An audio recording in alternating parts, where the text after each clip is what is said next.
drawing these things on the chart. But I never actually,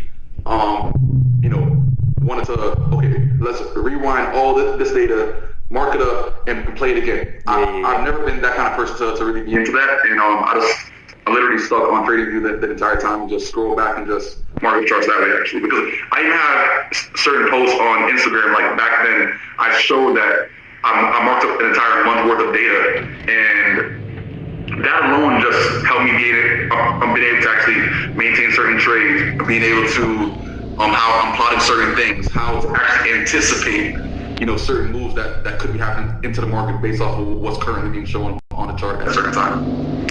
Cool. And have you noticed over time? So I mean, we're talking like 10 years ago, there or thereabouts. Well, that was when you started getting into stock options, wasn't it? So the forex was a little bit after that. So have you noticed the market changing or evolving since that time?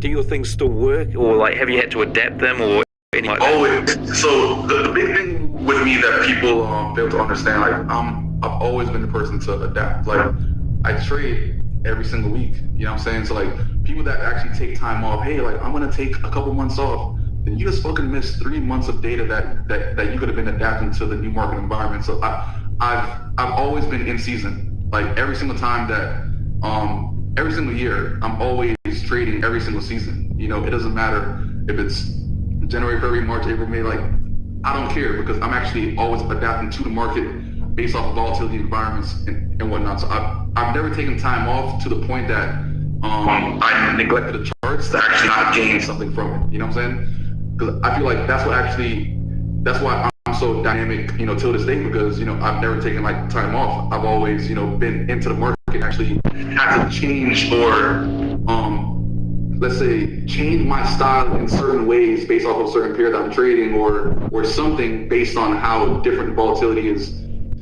in different years. You know what I'm saying? Like, even like back then, I feel like the market was a bit more volatile. Even little things like NFP. Like, NFP back then was huge events every single month, but like nowadays, like NFP doesn't really move like as much as it did like in 2014, 2015, 2016. But I mean, I've never taken time off to actually, be stagnant. I've always been able to adapt because I'm trading every single week.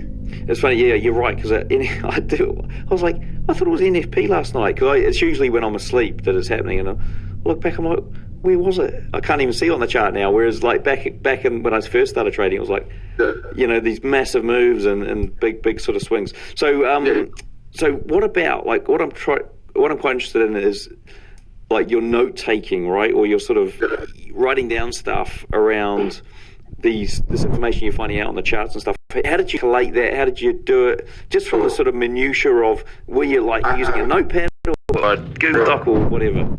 Bro, I have notebooks right here. Like, I'll show you. I have notebooks on notebooks from apps. Let me find these things. Okay, guys, he's just walked off. We might just cut this out. We'll see. If you're watching the video, you can see what he's doing. If you're on the podcast, he's in the back of his room hunting through files here. So these are all notebooks from back then of me just learning about things. It says Fibonacci. When I was learning Fibonacci and how to do a lot of things. I don't fucking play, bro. Like, when I'm into something, then I'm into something. These are all notebooks.